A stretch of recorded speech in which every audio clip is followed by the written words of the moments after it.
తెలంగాణలో పూర్వవైభవం అని చెబుతూ వస్తున్న తెలుగుదేశం పార్టీ పెద్దలు ఈ పూర్వవైభవం విషయంలో కూడా ఏమన్నా ఆలోచించాల్సిన అవసరం ఉంది ఇంకా అని మీరు అనుకుంటున్నారా? తెలుగుదేశం పార్టీ పుట్టుకే ఆత్మగౌరవం మీద పుట్టి తెలుగు జాతి అంటూ ఒకటి ఉంది, తెలుగువాడు అంటూ ఒకటి ఉన్నాడని ఎన్టీ రామారావు గారు తెలుగుదేశం పార్టీ పెట్టి తెలుగు జాతి ఆత్మగౌరవం పేరుతో తెలుగుదేశం పిలుస్తుంది రా కదలరా అన్నప్పుడు యువత అంతా కూడా ముందుకు వచ్చింది. నక్సలైట్లే నిజమైన దేశభక్తులు అని చెప్పగలిగిన ఒకే ఒక మగాడు భారతదేశంలో ఎవడన్నా ఉన్నాయంటే ఎన్టీ రామారావు. అక్కడ తెలుగుదేశం పార్టీ నుంచి వచ్చిన నాయకులు ఎక్కువ మంది భాషలో ఎక్కడొక్కడ పరుషంగా కానీ అసభ్యంగా మాట్లాడటం ఉండదు. తెలుగు జాతికి రాజకీయం నేర్పింది కూడా తెలుగుదేశం పార్టీ. తెలుగుదేశం పార్టీ అనేది ఒక చారిత్రక అవసరం తెలుగు జాతి. అప్పుడు కూడా తెలుగుదేశం పార్టీనే వీళ్ళందరూ టార్గెట్ చేశారు చంద్రబాబు నాయుడు గారు. ఎందుకంటే చంద్రబాబు నాయుడు గారు అప్పటి వరకు కూడా రామారావు గారిని ఒక ఇమేజ్, సెకండ్ ప్లేస్లోనే చంద్రబాబు గారు అనే వ్యూహాలు ఉండేవి. మొత్తం అసలు తెలుగు జాతి వాళ్ళు ఈ రకంగా సర్వనాశనం అవడానికి కారకుడే రూపకర్తే రాజశేఖర రెడ్డి. ఇది ప్రధానంగా ప్రతి తెలుగుదేశం పార్టీ కార్యకర్త కూడా గమనించాలి, అవగాహన చేసుకోవాలి, పరిశీలించాలి ఒకసారి చరిత్ర.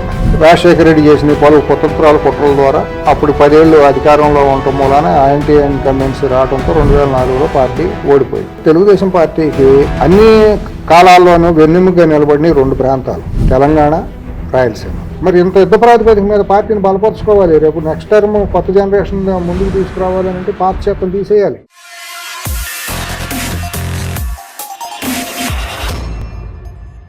సౌత్ ఇండియాలోనే బిగ్గెస్ట్ సారీ స్టోర్ మన వారాహి సిల్క్స్ మన విజయవాడ ఎంజీ రోడ్ లో డిసెంబర్ 4వ తారీఖున ఘన ప్రారంభం. నమస్తే, తెలుగు న్యూస్ కి స్వాగతం. శుంకర వెంకటేశ్వరరావు గారు ప్రముఖ రాజకీయ సామాజిక పరిశీలకులు ఉన్నారు మనతో. నమస్కారం శుంకర గారు, ఎలా ఉన్నారు సార్? బాగున్నాయండి. తెలుగుదేశం పార్టీ దాదాపు ఓ దశాబ్దం తర్వాత శిక్షణ తరగతులు కార్యక్రమం అధికారికంగా నిర్వహిస్తుంది మంగళగిరిలో. నిన్నటి నుంచి ప్రారంభం అయినాయి. వాస్తవానికి ఈ శిక్షణా తరగతులకు ఉన్న ప్రత్యేకత వేరు. చాలామంది మీలాంటి వాళ్ళు అడిగినప్పుడు వాటికి ఉన్న ప్రాధాన్యత గురించి చెప్తారు. ఎవరెవరు అందులో మాట్లాడతారు, ఎలా ఉంటాయి శిక్షణా తరగతులు, ఎలాంటి అంశాల్లో శిక్షణ ఉంటుందనే విషయం వాస్తవానికి చాలా గొప్ప విషయం, పెద్ద విషయం కూడా. అది ఆ పార్టీలకి అలాంటి శిక్షణ పార్టీ శ్రేణులకి ఇవ్వడం అనేది. అయితే ఇప్పుడు మారిన కాలమాన రాజకీయ సమకాలీన పరిస్థితుల్లో ఎలాంటి దిశానిర్దేశం, ఎలాంటి శిక్షణ తెలుగుదేశం పార్టీకి ప్రత్యేకంగా? మిగతా పార్టీలో అది ఎక్కడ కనబట్టల, ప్రాంతీయ పార్టీల్లో సరే, నేషనల్ పార్టీల్లో కూడా బహుశా బీజేపీలోనో కమ్యూనిస్ట్ పార్టీల్లో ఉండేది అనుకుంటా గతంలో. ఇప్పుడు కూడా కొన్ని జరుగుతూ ఉంటాయి కమ్యూనిస్ట్ పార్టీలో. అవునా?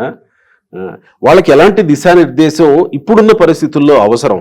దాంతోపాటు తెలంగాణలో పూర్వవైభవం అని చెబుతూ వస్తున్న తెలుగుదేశం పార్టీ పెద్దలు ఈ పూర్వవైభవం విషయంలో కూడా ఏమన్నా ఆలోచించాల్సిన అవసరం ఉంది ఇంకా అని మీరు అనుకుంటున్నారా?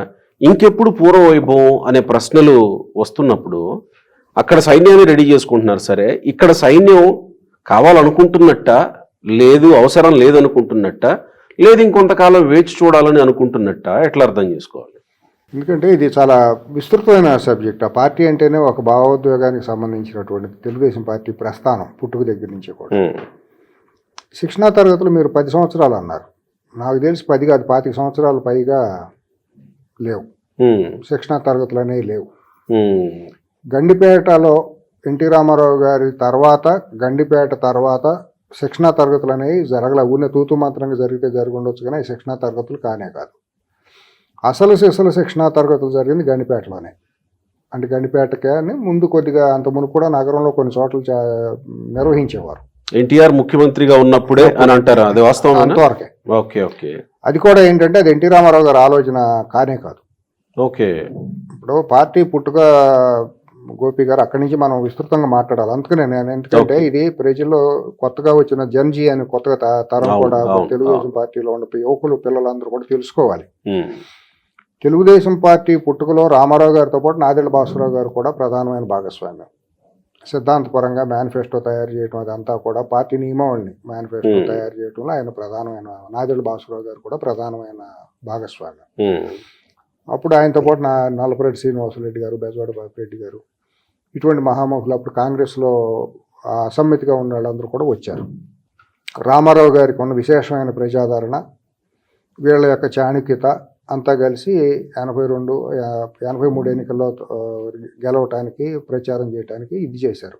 రామారావు గారేమో ప్రజాబాహుళ్యంలోకి వెళ్ళి తెలుగు జాతి నాది, నిండుకు వెలుగు జాతి నాది, రాయలసీమ నాది, తెలంగాణ నాది, ఆంధ్ర నాది అంట, చేయొద్దు చేయకూడదు తెలుగు కూడా పాటలు పెట్టుకుని వెళ్తా అంటే అసలు జనప్రవాహం సముద్రం వచ్చినట్టు వచ్చేది. భూమికి ఆకాశానికి చిల్లులు పడినాయి అన్నట్టు ఆయన ప్రసంగాలు కూడా ఈనిందా అన్నట్టు ఆ భాష వేరు అసలు. అటువంటి మహనీయులు ఇంకా మనం చూడలేం.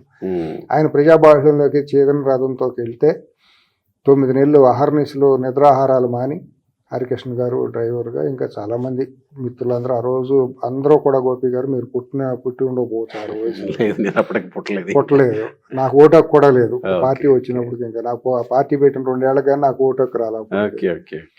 అప్పుడు చూస్తా అంటే అదొక వేళ జనం అసలు ఏంటి అదొక పూనహం లాగా ఉండేది గోపి గారు. అప్పుడు అందరూ కూడా 25-30 సంవత్సరాల యువకులందరూ కూడా రామారావు గారు ఎక్కువ వచ్చారు. వస్తే గ్రామాల్లో పార్టీ పెట్టి తిరుగుతా అంటే పెద్దలందరూ హేళన చేసేవాళ్ళు. ఈ పిల్లలు బొడ్డోన్నాళ్ళు ఓట్లు వేస్తారంటే మొహానికి రంగులు వేసుకున్నాడు పార్టీలో పెడితే ముఖ్యమంత్రి అయిపోతారని నవ్వుకునేవాళ్ళు. అది ఒక చారిత్రక ఇది లాంటిదండి, చరిత్రలో లిఖించాల్సిన అంశం తెలుగు జాతి చరిత్రలో. తెలుగుదేశం పార్టీ పుట్టుకే ఆత్మగౌరవం మీద పుట్టింది, తర్వాత సామాజిక న్యాయం. ఆ పార్టీ పుట్టిన తర్వాత అప్పటి వరకు కమ్యూనిస్టు పార్టీ ప్రధానంగా కాంగ్రెస్కు వ్యతిరేకంగా ఉండేది. కమ్యూనిస్ట్ పార్టీల యొక్క మనుగడ తగ్గుతూ వచ్చింది కాలక్రమేణా రకరకాల కారణాలతో. అప్పట్లో ఉన్న కాంగ్రెస్ పార్టీలో తరచుగా 6 నెలలకి సంవత్సరానికి ముఖ్యమంత్రిని మార్చడం, ముఖ్యమంత్రిని అవమానానికి గురయ్యారని చెప్పి టీఎన్జీ గారికి ఎయిర్పోర్ట్లో రాజీవ్ గాంధీ గారి దగ్గర జరగటం, ఇవన్నింటినీ పట్టుకుని తెలుగు జాతి ఆత్మగౌరవం పేరుతో మనం మద్రాసీలుగా అప్పటికి ఢిల్లీలో గుర్తించబడుతున్నప్పుడు తెలుగు జాతి అంటూ ఒకటి ఉంది, తెలుగువాడు అంటూ ఒకటి ఉన్నాడని ఎన్టీ రామారావు గారు తెలుగుదేశం పార్టీ పెట్టి తెలుగు జాతి ఆత్మగౌరవం పేరుతో తెలుగుదేశం పిలుస్తుంది రా కదలరా అన్నప్పుడు యువత అంతా కూడా ముందుకు వచ్చింది. అట్లా వచ్చిన వాళ్ళే ఇవాళ ఉన్న మహామహా నాయకులందరూ కూడా రామారావు గారి పిలుపుని అందుకుని వచ్చిన వాళ్ళు. ఆ రోజు వాళ్ళు 25-30 సంవత్సరాల వయసే.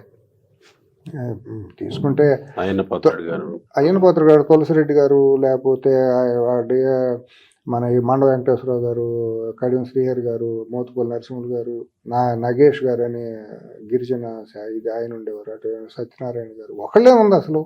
ఇవాళ మహామహులు తుమ్మల నాగేశ్వరరావు గారు, దేవేంద్ర గౌడ్ గారు, కేసీఆర్ గారు, వీళ్ళందరూ మరి తెలంగాణలో కూడా మాధవరెడ్డి గారు, అశోక్ గజపతి రాజు గారు, ఏమి చెబుతాం ఇవాళ మొత్తం మీరు ఏ పార్టీలో చూసినా చెప్పేదంతా తెలుగుదేశం నుంచి వచ్చిన ప్రోడక్టే, అక్కడి నుంచి ఉద్భవించిన వాళ్ళే. ఒక క్రమశిక్షణ కలిగిన సైనికులుగా వచ్చారు, తెలిసిన పుస్తకాలు అవన్నీ. ఎందుకంటే తెల్ల కాగితం మీద మనం ఏది రాసిన చరిత్ర, చిత్తు కాగితాల మీదను రాసేసిన కాగితాల మీద కొత్త చరిత్రను సృష్టించలేము మనం. తర్వాత వచ్చిన పార్టీలు కొన్ని ఆ చిత్తు కాగితాలను పెట్టి చరిత్ర సృష్టిస్తామంటూ వచ్చి చిత్తు కాగితాలను పెట్టి చరిత్ర అయిపోయారు, బోర్లా పడిపోయారు. అక్కడ పేర్లు ఇంతకు అప్రస్తుతం, ఏ పార్టీలు వచ్చినా కూడా అట్ట అయింది.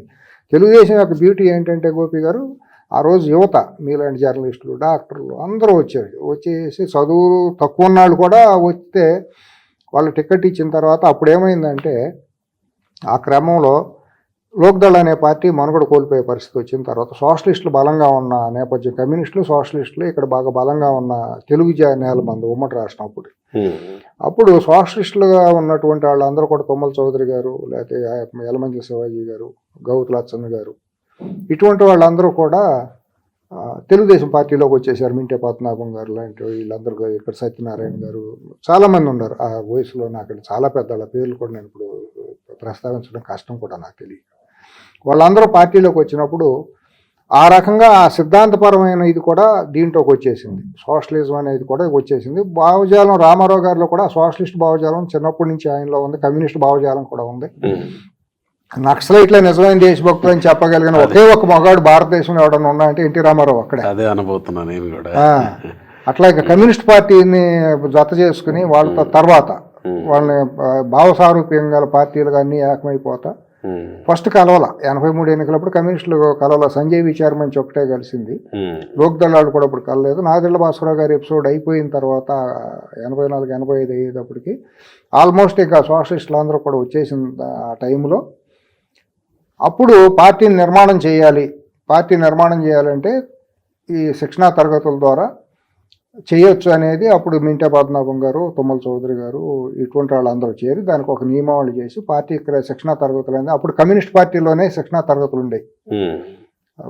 భారతదేశంలో ఒకే ఒక పార్టీ కాంగ్రెస్లో కూడా ఉండే, కానీ కమ్యూనిస్టు పార్టీలో బాగా శిక్షణా తరగతులు శిక్షణా శిబిరాలని నిర్వహిస్తూ ఉండేవాళ్ళు ప్రజానాట్య మండలి పేరుతోట వాళ్ళ సిద్ధాంతాన్ని భావజాలాన్ని ప్రచారం చేయడానికి.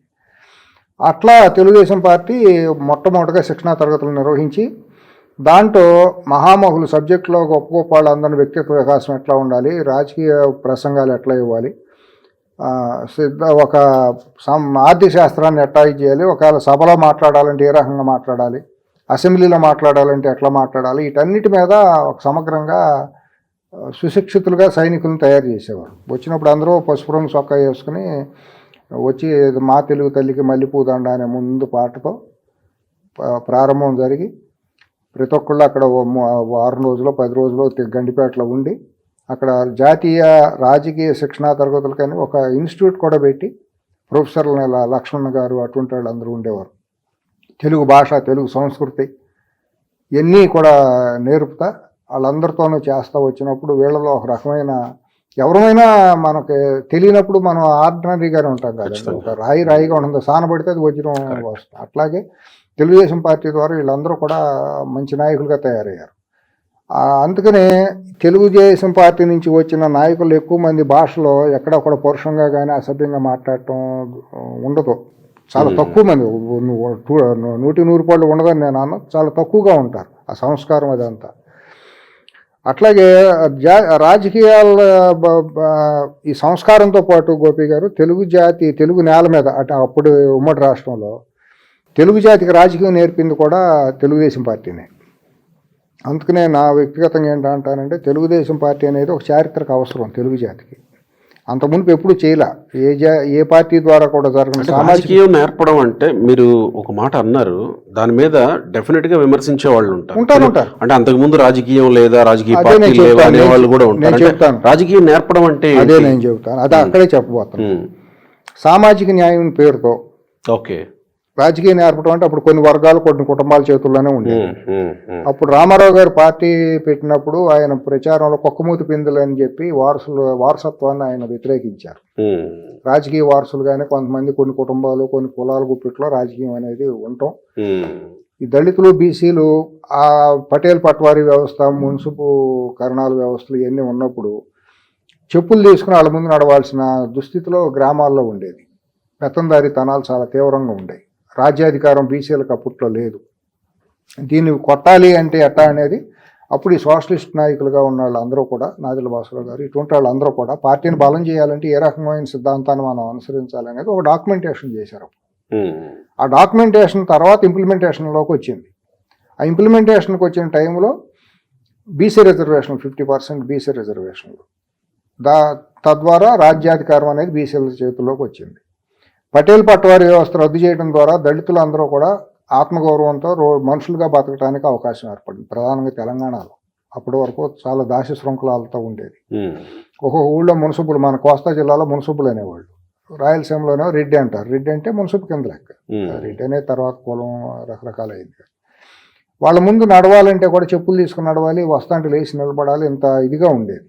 అటువంటిది రాజ్యాధికారం ఒకసారి జడ్పీటీసీలు ఎంపీటీసీలు ఈ రకంగా వచ్చేసిన తర్వాత, జిల్లా పరిషత్ చైర్మన్ అయిన తర్వాత ప్రతి మనిషి ఇంకా అంతకంటే గొప్పగా పెరగాలనుకుంటాడు, నేను కూడా ఆ స్థాయికి వెళ్ళాలనుకుంటాడు కదా.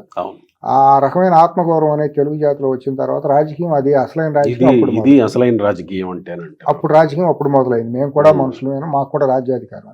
దేవేంద్ర గౌడ్ గారు లాంటి వాళ్ళు ఇటువంటి వాళ్ళందరూ కూడా మరి ఆ రోజు బీసీలుగా చాలామంది జిల్లా పరిషత్ చైర్మన్లు అయ్యారు. ఎస్సీ అని ఎస్టీ అనేది దేశం ఇచ్చిన పార్లమెంట్ ఇచ్చిన రిజర్వేషన్లు. అవునవునవును. కానీ బీసీ రిజర్వేషన్లు అనేది ఇచ్చింది తెలుగుదేశం పార్టీ. దానికి సోషలిస్ట్ పార్టీ నుంచి వచ్చిన ఐడియాలజీ, రామారావు గారి కొన్ని చరిస్మా, ఎన్టీఆర్ కొన్ని చరిస్మా. ఈ క్రమంలో పార్టీని పునాదుల నుంచి బలపట్టుకుంటూ వచ్చి గండిపేటలో కూర్చుని అన్నం గట్టుకెళ్ళి కష్టపడటం అనేది చంద్రబాబు గారు చేసింది. పార్టీలో యువతనేమో దగ్గుపాటి వెంకటేశ్వరరావు గారు కోఆర్డినేట్ చేసుకుంటే, పార్టీ బయట ప్రచారం అదంతా పెద్ద తలకాయగా ఎన్టీ రామారావు గారు ఉంటే, ఇక్కడ మన నాదెళ్ల భాస్కర్ గారు తర్వాత చంద్రబాబు గారు దాన్ని తీసుకుని ఆయన ఈ మన మాధవరెడ్డి గారు లేకపోతే ఇంకా ఇటువంటి వాళ్ళు మన అశోక్ గజపతిరాజు గారు, దేవేంద్ర గౌడ్ గారు ఇటువంటి వాళ్ళందరినీ పెట్టుకుని వీళ్ళందరితో పార్టీని పటిష్టం చేసుకుంటూ మండల స్థాయి నుంచి పునాదులు వేసుకుంటూ వచ్చారు. అంటే అప్పుడు కాలమాన పరిస్థితులను బట్టి రాజకీయం ఇలా ఉండాలని ఒక ఫ్రేమ్ ఫిక్స్ చేసుకుని ఆ ఫ్రేమ్ లో పనిచేశారు, అందరూ సక్సెస్ అయ్యారు. అవును, మరి ఇప్పుడున్న పరిస్థితులు వేరు, అదే పరిధులు లేవు, ఎల్లలు లేవు. ఇప్పుడు ఇక్కడికి వస్తున్నా, అది ముందు చెప్పి ఇదంతా చెప్తే కొత్త ప్రయత్నం ఏంటంటే పార్టీ ప్రస్థానం ఎదురాబాబు అని చెప్పడం కోసం నేను ఏం చెప్పా, అంటే మీకు అవగాహన ఉన్నా కూడా మీరు చాలా మంది ఉంటారు కదా అని చెప్తూ వచ్చా. ఆ రోజు 83లో పార్టీ పెట్టినప్పుడు గోపి గారు గెలిచిన ప్రతి ఎమ్మెల్యేని కూడా సమాజంలో హీరోలాగా చూసేవారు. ఎమ్మెల్యే కూడా అసెంబ్లీకి వెళ్తే పసుపు చొక్కా వేసుకుని వెళ్లాల్సిందే, ఎంత మొగాడైనా సరే పసుపు రంగు చొక్కా వేసుకుని వెళ్లాల్సిందే. మీటింగులకే కాదు, ఎమ్మెల్యేగా హౌస్కి వెళ్ళినా కూడా అట్లా వెళ్ళేవాళ్ళు. ప్రజల్లోకి వెళ్ళినా అది భాగం అయిపోయింది. అంగాల్లో పసుపు చొక్కా అనేది ఒక భాగం. తెలుగుదేశం పార్టీ అసలైన తెలుగుదేశం పార్టీ కార్యకర్తకి, నాయకులకి, అందరికీ కూడా అట్లా ఉండి వాళ్ళు కూడా చాలా మంది ఉన్నారు. ఇప్పుడు కమ్యూనిస్టులు వేసుకుంటారు, ఎరుపు చొక్కా వేసుకుని కథం దొక్కుతూ ఉంటారు, మార్చి వాషలు చేస్తూ ఉంటారు. అది భారతదేశంలో ఇక్కడే మనం చూస్తాం.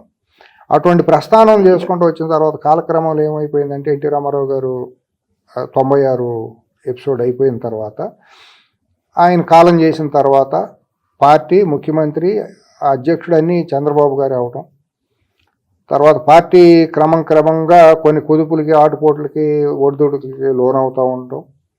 2004 వచ్చేటప్పటికి పార్టీ మొన్నడే ప్రశ్నార్థమయ్యే పరిస్థితికి రాజశేఖర రెడ్డి ముఖ్యమంత్రి అయిన తర్వాత తీసుకురావటం, సమాంతరంగా పార్టీని ఇబ్బంది పెట్టడానికి, అంటే అప్పటికి వంగవీటి రంగా గారి గొడవల్ని సృష్టించినది కొన్ని వర్గాలు. అది ఒక పెద్ద కుదుపు. ఆ కుదుపు నుంచి 89లో రామారావు గారు ఓడిపోయారు కదా మామూలుగా. కలకుర్తులు మరి ఆయన ఓడిపోవటం ఏంటి, మరి అంత చరిస్మా ఉన్న ఆయన ఓడిపోయారు, తెలుగుదేశం పార్టీ ఓడిపోయింది. మరి తర్వాత 94లో మళ్ళీ గెలిచి అప్రఖ్యాతంగా గెలిచి మళ్ళీ వచ్చారు. వచ్చిన తర్వాత దీనికి తెలుగుదేశం పార్టీని అసలు నామరూపాలు లేకుండా చేయాలనే ఒకే ఒక దీంతో రాజశేఖర రెడ్డి ప్రయత్నం చేసి దానికి నాందిగానే తెలంగాణ ఉద్యమాన్ని కేసీఆర్ అనే ఒక రాజకీయ నిరుద్యోగం తీసుకుని అది ఒక మెడ మీద కత్తిలాగా దాన్ని పెట్టారు 2002లో. దానికంటే ముందే చిన్నారెడ్డి ఆధ్వర్యంలో ఉద్యమం అనేది ఎప్పటి నుంచో ఉందండి, వాళ్ళు కదా 69 నుంచి ఉంది. అప్పటి నుంచి కూడా కాంగ్రెస్ ప్రత్యేకంగా దీన్ని విభాగాన్ని ఏర్పాటు చేసింది. తెలంగాణ అనేది ఎప్పటి నుంచో బలవంతంగా కలిపిన రాష్ట్రం ఇది. ఆంధ్రాతో విడిపోయిన తమిళనాడు నుంచి విడిపోయిన ఆంధ్ర రాష్ట్రంతో తెలంగాణని కొన్ని సామాజిక వర్గాల లాభం కోసం బలవంతంగా కలిపారు. ఇది చరిత్ర చెప్పే నిజాలు. ఆ రోజు మరి ఇక్కడ బూర్గుల రామకృష్ణారావు గారిని బలవంతంగా, ఆయన సామాజిక వర్గంగా బ్రాహ్మడు కాబట్టి, బలహీనమైన బ్రాహ్మణులు కాబట్టి మేడ మీద కత్తి పెట్టి ఆయన రిజైన్ చేయించేసి అక్కడ బలవంతంగా కలిపారు. ఇది చారిత్రక సత్యం ఇది, అంతే కదా. కలిపిన దగ్గర నుంచి ఉద్యమాలు నడుస్తూనే ఉన్నాయి కదా. ఈ అంతర్లీనంగా ప్రతి తెలంగాణ వాళ్ళు కూడా మేము దీనికి లోనయ్యామనే భావజాలం ప్రతి ఒక్కళ్ళలోనూ ఉంది. భాష, యాస మాది వేరు, మమ్మల్ని ఆంధ్ర వాళ్ళతో కలిపారు, మేము నిరాదరణకే కాదు దోపిడీ కూడా గురయ్యామనేది కాలక్రమంలో రకరకాల రూపాలు ఇదవుతూ వచ్చింది. వచ్చిన టైంలో చెన్నారెడ్డి గారిని తెలంగాణ ఫోరం తయారు చేయించింది రాజశేఖర రెడ్డి. తెలుగుదేశంలో నుంచి ఒక చీలికి తీసుకొచ్చి తెలంగాణ రాష్ట్ర సమితి అనే పార్టీని పెట్టి అతనికి అన్ని ఆర్థికంగా అన్ని రకాల వెసులుబాట్లు మద్దతు ఇచ్చింది రాజశేఖర రెడ్డి. కేసీఆర్ చేసిన తర్వాత మళ్ళీ అదే కేసీఆర్తో మరి పొత్తు పెట్టుకునే కదా మీరు ఎన్నికలే కేంద్ర మంత్రి పదవి కూడా ఇచ్చారు కదా. మళ్ళీ అదే కేసీఆర్ని దెబ్బ కొడటానికి మళ్ళీ ఆ పార్టీని చీల్చారు కదా. ఇవన్నీ కూడా కాలక్రమంలో జరిగిన మార్పులు. అప్పుడు కూడా తెలుగుదేశం పార్టీనే వీళ్ళందరూ టార్గెట్ చేశారు చంద్రబాబు నాయుడు గారిని. ఎందుకంటే చంద్రబాబు నాయుడు గారు అప్పటి వరకు కూడా రామారావు గారిని ఒక ఇమేజ్, సెకండ్ ప్లేస్లోనే చంద్రబాబు గారు అనే వ్యూహాలు ఉండేవి.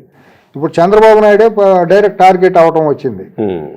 తర్వాత అనుకోకుండా ఏమైందంటే బషీర్బాగ్ ఫైరింగ్ యాక్సిడెంట్, కాల్పుల సంఘటనతో కమ్యూనిస్టులు అప్పుడు దాకా సానుభూతిగా లేకపోతే రకరకాల భావసారూప్యంగా ఉన్నటువంటి కమ్యూనిస్టులు, తెలుగుదేశంతో నడిచిన కమ్యూనిస్టులు దూరం అయ్యారు.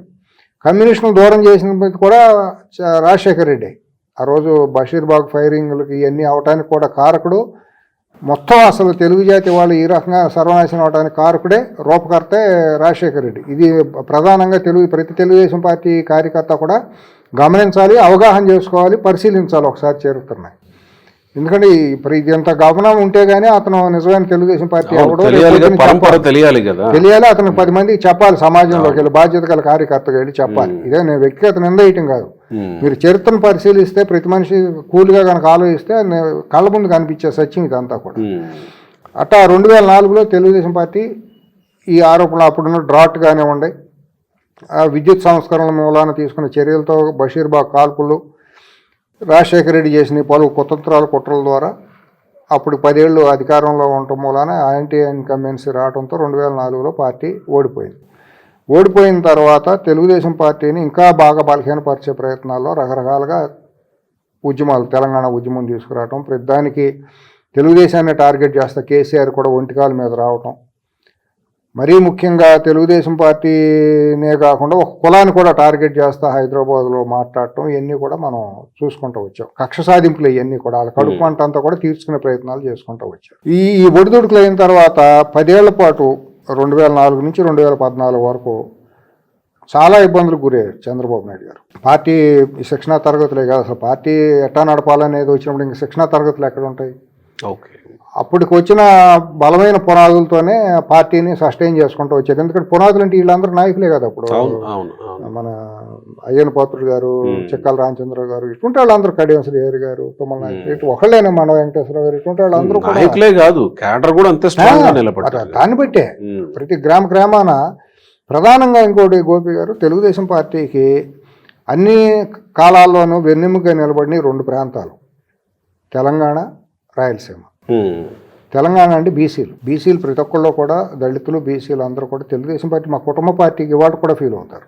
ఎందుకంటే దాన్ని ఫలాలు పొంది వ్యక్తులుగా, మనుషులుగా నిలబడి ఒక గౌరవాన్ని సంపాదించుకుని తెలుగుదేశం పార్టీ మూలాన ఇక్కడ ఉన్నటువంటి గౌడ, యాదవ, మున్నూరు కాపు వీళ్ళందరూ కూడా బీసీలుగా ఉన్నటువంటి చేనేత కార్మికులు వీళ్ళందరూ కూడా అట్లాగే నాయకత్వంలో కూడా సమాన స్థాయిలో చంద్రబాబు గారు పక్కన కూర్చోగలిగేది, ఒక అధినాయకుడు పక్కన కూర్చోగలిగిన దళితులు మేము కూడా కూర్చోగలం, మాకు కూడా ఏమాత్రం అగౌరవం లేదని ఫీల్ అయ్యింది తెలుగుదేశం పార్టీ మూలానే.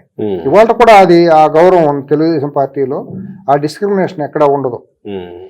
నా పక్కన కూర్చుంటాను, కేసీఆర్ మీటింగ్లో మీరు చూసే ఉంటారు, ఇవాళ కూడా చాలా చోట్ల ఇటువంటివి జరుగుతూ ఉంటాయి. ఎందుకంటే అతనికి దురహంకారం చాలా ఎక్కువ, దొరతనం అనేది. తెలుగుదేశం పార్టీ విషయంలో చాలా జరిగింది, అటువంటి ఇంకా 2-3 జరిగింది. అట్లాగే రాజశేఖర రెడ్డి విషయంలో కూడా ఊరిని పైకి నటించడమే కానీ పైకి ఏదో దళితులు అన్నట్టు, లోపలికి వెళ్తే మళ్ళీ డెటాలతో చేతులు కొట్టుకునే అతని ఫ్యూడల్ మనస్తత్వమే అతను అంతా కూడా. అతనికి కావాల్సిన డబ్బు, అధికారం తప్పించి సమాజం కదా ఏమీ కాదు. ఇవన్నీ మనం కళ్ళ ముందు చూసినాయి. ఇవన్నీ ఇటువంటి ఒడిదుడుకులు అన్నింటినీ పార్టీని తీసుకుంటూ వచ్చిన తర్వాత 2014లో గెలిచారు అస్తుపిస్తుగా. ఆ రోజుకు పార్టీని ఆ రకంగా రాష్ట్రం విడిపోవటానికి కూడా తెలుగు జాతి నాది, నిండుకు వెలుగు జాతి నాది అన్న తెలుగుదేశం పార్టీ లెటర్ ఇవ్వాల్సిన దుస్థితి రావటం, తెలుగు జాతి విడిపోవటానికి చంద్రబాబు నాయుడు గారు లెటరే కారకుడుగా తయారవ్వాల్సిన పరిస్థితి వచ్చింది కదా. ఒత్తిళ్లు చేసి ఇప్పించారు కదా. దాని వెనక కుట్ర కూడా ఉంది, ఆయన మీద ఒత్తిళ్లు పెట్టి ఆ లెటర్ ఆయన తీపించుకుంటాం, రాష్ట్రం 2గా విడిపోయిన తర్వాత మళ్ళీ అధికారంలోకి వచ్చిన నోటు ఓటు కేసుతో చంద్రబాబు గారి మీద మళ్ళీ దాడులు చేయటం, ఆయన ఎక్కడి నుంచి బలవంతంగా పంపించే ప్రయత్నం చేయటం. ఎందుకంటే చంద్రబాబు నాయుడు లాంటి ఒక వటవృక్షం కనుక ఇక్కడ ఉంటే ఈ లాటలు సాగవు. ఆయన భారతదేశంలో క్యాన్వాస్ మీద ఆయనకంటూ ఒక గుర్తింపు ఉన్న నాయకుడు. అప్పటికి మరి ఎన్డీఏ ప్రభుత్వంలో మరి వాజ్పేయి గారు ఇదంతా ఉన్నప్పుడు మరి ఆయన క్రియాశీలకంగా ఉన్నారు కదా, జాతీయ స్థాయిలో ప్రధాన నాయకుడు కదా. ఇక్కడ ఉంటే దోపిడీకి అడ్డం పడిపోతాడు కదా. ప్రతి పార్టీ అనేది ఇక్కడ ఉంటే, తెలుగుదేశం పార్టీ హైదరాబాద్ కేంద్ర స్థానంగా ఉండుంటే తెలంగాణలో కల్వకుంట్ల కుటుంబం దోపిడీకి అడ్డపడిపోతాడు. పునాదులు లేని పార్టీ. ఇంకోటి ఏంటంటే బీఆర్ఎస్ అంటే అప్పుడు టీఆర్ఎస్ పునాదులు లేని పేకమేడ లాంటి పార్టీ. అది ఎమోషన్ మీద కూడా కాకుండా లంపెన్ శక్తులను తయారు చేసుకుని, లంపెన్ శక్తులను అడ్డం పెట్టుకుని ఇవాళ ఎట్టయితే వైసీపీ ఎట్టయితే ఆంధ్రప్రదేశ్లో లంపెన్ శక్తుల్ని అసాంఘిక శక్తులతో కూటముందో, బీఆర్ఎస్ పార్టీ కూడా మీరు అవునన్నా కాదన్నా మెజారిటీ వాళ్ళుంటే తర్వాత కోదండరామ్ గారు లాంటి ఎవరైతే తెలంగాణ ఏర్పాటే లక్ష్యంగా ఉన్నటువంటి కొన్ని వామపక్ష భావజాలంగా ఉన్నటువంటి ప్రజాస్వామిక సంఘాలు కలిసినాయి వీళ్ళకి. కానీ ఒరిజినల్గా మనం వర్టికల్గా చూస్తే బీఆర్ఎస్ని కేసీఆర్ ఏ రకంగా నిర్మాణం చేశారంటే లంపెన్ శక్తులను ఆధారంగా చేసుకుని నిర్మాణం చేశారు తప్పించి ప్రజాస్వామ్య శక్తులతో ఆయన పార్టీని నడపల. కాబట్టి అది పునాదులు లేని పార్టీ. ఆ బలహీనతలు ఆయనకి తెలుసు. నేను పార్టీని ఇక్కడ నిర్మాణం చేయలేడు ఆయనకున్న పరిస్థితుల దృష్ట్యా. ఈ పార్టీ కనుక చంద్రబాబు నాయుడు హైదరాబాద్లో ఉంటే నేను పార్టీని నడపలేను, ఈయన ఇక్కడి నుంచి తరిమేస్తే నేను పార్టీని ఏదో ఒక రకంగా తూతు మంత్రంగా నడపవచ్చు పైన బీజేపీతో అంటకాయ అని చెప్పి ఉద్దేశంతో చంద్రబాబు నాయుడు గారు నోటు ఓటు అనే ఒక అపాండాలు వేసి, అది చట్టపరంగా నిలబడిన కేసు, నైతికంగా అసలు నిజంగా ఆ రోజు కనుక చంద్రబాబు గారు తిరిగి కొడితే ఆ రోజే తెలుగు టీఆర్ఎస్ అనే పార్టీ నామరూపాలు లేకుండా లేకపోవాల్సిన పార్టీ. ఆ రోజు ఆ రకంగా అట్లా మంగళగిరికి పార్టీ ఆఫీస్ని ఎక్కడి నుంచి మంగళగిరికి తరలించాల్సిన దురదృష్టకర సంఘటన పార్టీ చరిత్రలో ఏర్పడింది. 14 నుంచి మళ్ళీ 19లో ఓడిపోవాల్సిన పరిస్థితి వచ్చింది. ఈ క్రమంలో 3-4 తరాలు మారినాయి. ఎందుకు నేను చెప్పానంటేనండి, చరిత్ర చెప్తే కానీ తెలియదు కాబట్టి. ఇప్పుడు జన్ జీలు, gen Y, gen X, gen Z, alpha జన్లు అని రకరకాల జనరేషన్స్ వచ్చేసినాయి కదా. ఆ మధ్యలో ఏమైందంటే 2004లో తెలుగుదేశం పార్టీ ఓటమి చెంది 14 వరకు ఉన్నప్పుడు పార్టీని నిలబెట్టుకునే క్రమంలో ఈయన కొన్నిసార్లు తప్పటడుగులు వేశారు చంద్రబాబు గారు చారిత్రకంగా. టీఆర్ఎస్తో ఎన్నికలతో పొత్తు పెట్టుకుంటాం చేసిన చారిత్రక తప్పిదం 2009లో. ఎందుకంటే ఒక అసాంఘికమైన శక్తే కాకుండా వేర్పాటువాద భావజాలం కలిగినటువంటి ప్రజాస్వామిక పార్టీతో పొత్తు పెట్టుకుంటాం తెలుగుదేశం పార్టీ చేసిన చారిత్రక తప్పిదం. తెలంగాణలో కూడా నష్టపోయింది అది పెట్టుకుంటాం మూలాన. తర్వాత 2014కి వచ్చిన దగ్గర నుంచి తీసుకుంటే ఆ పార్టీ మళ్ళీ ఎన్నికల కోసం మరి ఆర్థికంగా డబ్బులు లేకపోతే మరి పార్టీని నడపడం వాళ్ళు ఎవరైనా కష్టం కదండి.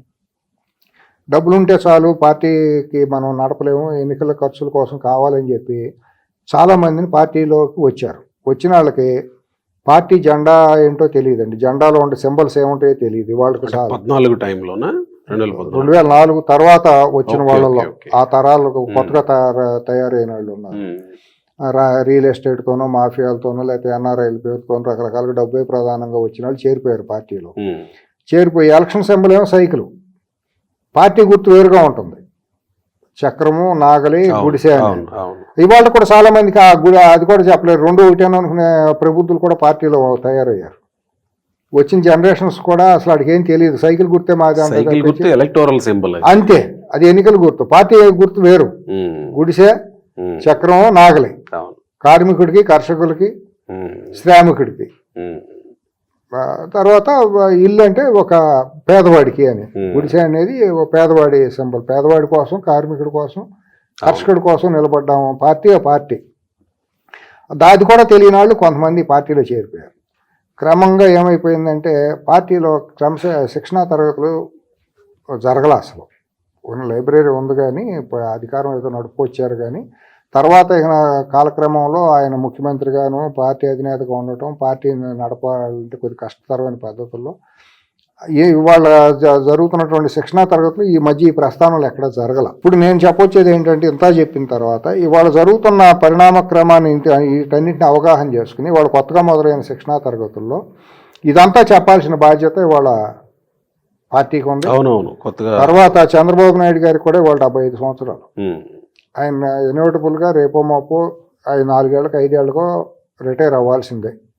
ఉంటే అధ్యక్షుడిగా ఉండాలి కానీ బరువు బాధ్యతలు తీసుకోవాల్సింది. మరి అందరికీ తెలిసిందే వాళ్ళ దేశవ్యాప్తంగా ఉన్నటువంటి రాజకీయాలను పరిశీలిస్తూ ఉంటే వారసత్వాలు అన్న కాదన్నా మరి వారసులే తయారవుతున్నారు. కాబట్టి పార్టీకి కూడా వారసుడుగా లోకేష్ అది జనాలు యాక్సెప్ట్ చేశారు. లోకేష్ పాదయాత్ర, యువగళం పాదయాత్రకు ముందు ఉన్న లోకేష్ వేరు, యువగళం పాదయాత్ర చేసిన తర్వాత లోకేష్ వేరు. అప్పటికి అతనికి ఏమీ తెలియదు. ఒక ఊరినే కేజీలో ఉన్న ఒక పక్షిలాగా, చిలక పలుకులు బలికే పక్షిలాగానే ఉన్నాడు తప్పించి అతనికి సమాజం అంటే పూర్తి అవగాహన లేదు ఆ రోజుకి. పేదవాడు అంటే ఏంటి, కార్యకర్త అంటే ఏంటి, రోడ్డు అంటే ఎట్టా ఉంటుంది, చెమట ఎట్టా ఉంటుంది, దుమ్ము ఎట్టా ఉంటుంది అనేది తెలియదు అతనికి. అటువంటిది పాదయాత్ర ద్వారా ఏంటంటే తను కొంత మార్చుకోవటానికి అయింది. అంటే ఒక 50% వరకు మారి ఉండొచ్చేమో. 50 అనేది నేను చాలా ఎక్కువగా వేస్తున్నాను. ఇంకా మారాల్సిన అవసరం చాలా ఉంది. ఇప్పుడు ఒక నాయకుడిగా ఎమర్జీ కావాలంటే గోపి గారు భారతదేశంలో ప్రజల నుంచి ఉద్భవించాలి. ప్రజల నుంచి ఉద్భవించడం అంటే సామాన్యుడి కష్టాలు తెలిసి ఉండాలి. ఒక రైతు కష్టం ఏంటో తెలిసి ఉండాలి. ఒక కూలివాడు పొస్తే ఎట్లా ఉంటాడు, ఆకలి బాధలు ఎట్లా ఉంటాయో తెలిసి అవగాహన ఉంటే వాళ్ళలో నాయకుడు కూడా నేను కూడా ఒకటిగా ఉంటాను అని చెప్పి రామారావు గారికి అది తెలుసు. రామారావు గారి తర్వాత వచ్చిన నాయకుల అందరికీ కూడా మధ్యతరగతి పేద కుటుంబాల నుంచి రావటం, లేదంటే ప్రజల నుంచి వచ్చిన నేపథ్యం ఉండటంతో వాళ్ళ ప్రజలతో బాండేజ్ అనేది బాగా ఉండటం మూలాన పార్టీలో ఈ రకమైన బంధం ఏర్పడిపోయింది. కాలక్రమంలో కొత్త తరాలు వచ్చేసినాయి. వాళ్ళ సాఫ్ట్వేర్ తరం వచ్చేసింది. వాళ్ళంతా ఇన్స్టెంట్గా చిటికేస్తే అయిపోవటమే. పేపర్ చదివే ఓపిక ఎవరికీ లేదు. ఒక రీల్లో మొత్తం అంతా మెసేజ్ వెళ్ళిపోవాలి. ఒక ట్విట్టర్లో ఒక ట్వీట్ ద్వారా మెసేజ్ అంతా వెళ్ళిపోవటమే కానీ ఒక వ్యాసం రాత్రి ఇప్పుడు నేను చెప్పిందంతా వినాలంటే వీడు సోది చెబుతున్నాడు అని చాలామంది అనుకుంటారు. ఇప్పుడు ఈ జనరేషన్ వాళ్ళు ఇప్పుడు నేను చెప్పిందంతా ఈ సోది చెబుతున్నాడు ఏంటి, ఒక క్షణంలో ఎందుకు చెప్పలేకపోతున్నాడు అని అంటారు. ఒక క్షణంలో చరిత్రను చెప్పలేం.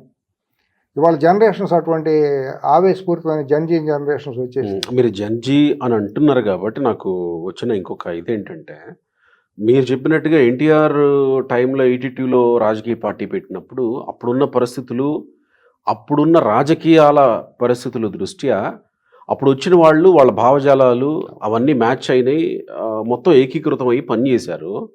ఇప్పుడున్న పరిస్థితులు అప్పుడేమో స్టూడెంట్ వింగ్లు ఉంటుండేవి, కాలేజీలలో మొదలైన నాయకత్వ లక్షణాలు వచ్చి అవి పార్టీల్లోకి వచ్చి అది ఒక పరిపూర్ణమైనటువంటి రూపు తీసుకొని రాజకీయ నాయకులుగా ఇదయ్యేవాళ్ళు, ఎమర్జ్ అవుతుండేవాళ్ళు. కానీ ఇప్పుడు ఆ పరిస్థితి లేదు. చాలా గొప్ప ఇది అబ్జర్వేషన్. ఇది దీనికి బాధ్యత వహించాల్సిన తెలుగుదేశం పార్టీనే. అంతకు ముందే లేవు కదా? లేదు, అంత మునుపు యూనియన్లు ఉన్నాయి. Okay okay okay. యూనివర్సిటీలో కాలేజీలో యూనియన్, మేము కూడా యూనియన్ నుంచి వచ్చిన వాళ్ళమే కదా. స్టూడెంట్స్ యూనియన్లో పనిచేసిన వాళ్ళం, ఉద్యమాలు చేసి రోడ్ల మీద చేసిన వాళ్ళం. అప్పుడు ప్రతి ఒక్కడికి కూడా ఉద్యమాల నుంచి రావటం మూలాన ప్రతి ఒక్కడికి అవగాహన ఉండేది. సమస్యల మీద లీడర్షిప్ క్వాలిటీలు ఉండాళ్ళు, నాయకులకు ఎమర్జ్ అయ్యేవాళ్ళు. అయిన తర్వాత ఇంకోటి కూడా ఏంటంటే 1980 తర్వాత పార్టీ శిక్షణా తరగతులు పెట్టినప్పుడు నేను కూడా పార్టిసిపేట్ చేసి చూసినా చాలా సార్లు. అక్కడ ఏం జరిగేదంటే గోపి గారు వచ్చిన వాళ్ళందరిలోనూ అసెస్ చేసేవాళ్ళు లీడర్షిప్ స్పార్క్ ఎవరికి ఉంది. Okay okay okay. శిక్షణా తరగతుల కంటే కంపల్సరీ క్రియాశీల కార్యకర్తలు మాత్రమే రావాలి. మండల స్థాయిలో పలానా వాళ్ళు రావచ్చు ఈ స్థాయి అని. అక్కడ మాట్లాడే ఓరేటర్ స్కిల్స్ ఎవరికి ఉన్నాయి, నాయకత్వ లక్షణాలు ఎవరికి ఉన్నాయి అనేది అంచనా వేసేవాళ్ళు. వేసి వాళ్ళు జాతీయ రాష్ట్ర స్థాయిలో ఇక్కడ పెట్టేవాళ్ళు. వాళ్ళకి రాజ్యసభ సీట్లు అట్టాగే ఇచ్చారు, ఎమ్మెల్యే టికెట్లు అట్టాగే ఇచ్చారు, కార్పొరేషన్ చైర్మన్లు కానీ అటువంటి వాళ్ళకే ఇచ్చారు. నాయకత్వ లక్షణాలని అసెస్ చేయడానికి శిక్షణా తరగతులు అనేది బాగా ఉపయోగపడుతుంది. నా ప్రశ్న ఏంటంటే ఇక్కడ మరి ఇప్పుడు అదే చెప్తున్నా. నా ప్రశ్న పూర్తిగా లేవు, అంత సోషల్ మీడియా యుగంలోకి వచ్చేసాం. మరి ఇప్పుడు ఆనాటి రాజకీయ పరిస్థితులకి వాళ్ళు తయారైనట్టుగా ఈనాటి రాజకీయ పరిస్థితులకు తగినట్టుగా వీళ్ళని రాజకీయ నాయకుల్ని క్షేత్రస్థాయి నుంచి రెడీ చేసుకోగలమా, లేకపోతే రెడీమేడ్గా చేసుకోవాల్సింది? అదే నేను చెప్పొచ్చు. ఇప్పుడు ఆ గ్యాప్ ఏదైతే ఉందో ట్రేడ్ యూనియన్ నాయకులు కూడా వచ్చారు. ట్రేడ్ యూనియన్ నుంచి కూడా చాలా మంది, నారాయణరావు గారు అని అక్కడి నుంచి ఇక్కడి నుంచి హైదరాబాద్ నుంచి కూడా చాలా మంది ట్రేడ్ యూనియన్ లీడర్లు కూడా అయ్యేవారు కదా ఆ రోజు. మరి పి జగన్నాథ్ రెడ్డి గారు కూడా, నాయన నరసింహారెడ్డి గారు, వీళ్ళందరూ ట్రేడ్ యూనియన్ లీడర్లే కదా. ఇవాళ ట్రేడ్ యూనియన్ కూడా లేవుగా, మరుగున పడిపోయినాయిగా. అట్టే కాలేజీలో కూడా విద్యార్థి సంఘాలు లేవుగా. అసలు ఉన్నా కానీ వచ్చేది ఎవరు లేరు. ఇప్పుడు ఓన్లీ హైదరాబాద్ లో నేను ఐఐటీనో నా లక్ష్యం ఇవాళ తెలంగాణలో ఉద్యమం ఆ స్థాయికి రావడానికి ఉస్మానియా యూనివర్సిటీ వెన్నెముక. అక్కడ నాయకులందరూ కూడా ఎమర్జ్ అయ్యారు, వాళ్ళ ఎమ్మెల్యేలు కూడా అయ్యారు. ఈ నేపథ్యం ఆంధ్రాలో లేదు. మీరు ఆంధ్ర యూనివర్సిటీ, ఎస్వి యూనివర్సిటీ ఇవన్నీ తీసుకున్నా కూడా అసలు అక్కడ ఎప్పుడో కనుమరుగైపోయినాయి విద్యార్థి సంఘాలు. తర్వాత ఈ మారిన గత 20 సంవత్సరాలుగా మారిన ప్రపంచ పరిణామ క్రమంలో మైగ్రేషన్స్ ఎక్కువ వెళ్ళిపోయారు. చదువే ముఖ్యంగా, బతుకు తెరువే ముఖ్యంగా, IIT, IIM IIT, IIM, medicine ఇదే లక్ష్యంగా చదువుతూ మొదలెట్టడం, చదవగానే ఉద్యోగాలతో అమెరికాలో విదేశాలకు వెళ్ళిపోవటం, ఏదో ఉద్యోగాలకు వెళ్ళిపోవడం జరిగింది. ఆ రకంగా ఇప్పుడు అక్కడ లీడర్షిప్ అనేది యూత్ లో రావడం కష్టం. ఇవాళ వచ్చిన జన్జీ పేరుతో ఇవాళ వచ్చి తెలుగుదేశం పార్టీలోకి ఎవరైతే నాయకులుగా చెప్పుకుంటున్నారు వీళ్ళందరూ పునాదులు లేని గాలివాటంగా వచ్చినటువంటి కాలక్షేపం రాయలే తప్పించి సీరియస్గా ఉండాలి ఎంతమంది ఉండాలి అనేది వాళ్ళు అసెస్ చేసుకోవాలి. ఇవాళ పెద్ద క్రూషియల్ టైం ఏంటంటే నేను చెప్పొచ్చేది లోకేష్ కూడా దీన్ని చక్కగా ఉపయోగించుకుని చిత్తశుద్ధి కలిగిన కార్యకర్తల్లో వచ్చిన వాళ్ళు ట్రైనింగ్ ఇచ్చుకుంటా, వాళ్ళను ఒక ఫిల్టర్ చేసుకుంటా, సరైన మంచి ట్రైనింగ్ ఎక్స్పర్ట్స్ అని ప్రొఫెసర్లను పెట్టుకుని వాళ్ళల్లో టాలెంట్ హంట్ జరపాలి. ఎందుకంటే గాలికి పోయేవాడు అందరూ టికెట్ ఇస్తే రేపు పొద్దునాడు మాట్లాడలేడు, డబ్బు ఉందని ఇస్తే వాడు రేపు పొద్దున నీతో ఉండాల్సిన అవసరం లేదు, గాలికే పోతాడు. నీ డబ్బు ఉందని ఇస్తే ఇప్పుడు పారాచూటర్లను దింపేవు నువ్వు మొన్న ఎన్నికల్లో, డబ్బే చాలు అవతల శత్రువుని ఎదుర్కోవాలంటే అని. వాళ్ళతోనే నీకు వచ్చిన తలనొప్పి ఎదుర్కొంటున్నారుగా, అదే తలనొప్పి ఎదుర్కొంటున్నారు చెల్లించుకుంటున్నారుగా. పార్టీ చెల్లించుకున్న కదా, సమాజం కూడా చెల్లించుకునే పరిస్థితి వస్తుంది కదా. వాళ్ళని కట్టడి చేయలేని పరిస్థితిలో పార్టీ ఉంది కదా. ఆ కరం అంటే కప్ప కోపం, ఎడమంటే పాము కోపం అన్నట్టు అయిపోయింది కదా. ఆ దుస్థితి నుంచి పార్టీని బయటికి తెచ్చుకోవాల్సిన బాధ్యత వాళ్ళ లోకేష్ మీద ఉంది. తెచ్చుకుని సుశిక్షితులైన కార్యకర్తలను, నాయకులను తయారు చేసుకోవాల్సిన అవసరం ఉంది. ఎందుకంటే మళ్ళీ ముందుకు 15-20 సంవత్సరాలు పార్టీని బతికించుకోవాలంటే ఇవాళ ఇటువంటి శిక్షణా తరగతి నిరంతరం జరగాలి. జరగటమే కాకుండా ఒట్టి శిక్షణ అంటే ఊరినే కాఫీ టీ చేసేసి 3-4 రోజులు శిక్షణ తరగతులు జరగాలి. సరే, ఎటువంటి శిక్షణ? అదేనే అనేది 3-4 రోజులు తిండి పెట్టాము, బిర్యానీ పెట్టాము, ఆహా ఊహని భజన చేసుకుంటాం కాదు. చంద్రబాబు గారు ఇంద్రుడు, లోకేష్ గారు చంద్రుడు అని పొగిడించుకుంటాము కూడా కాదు.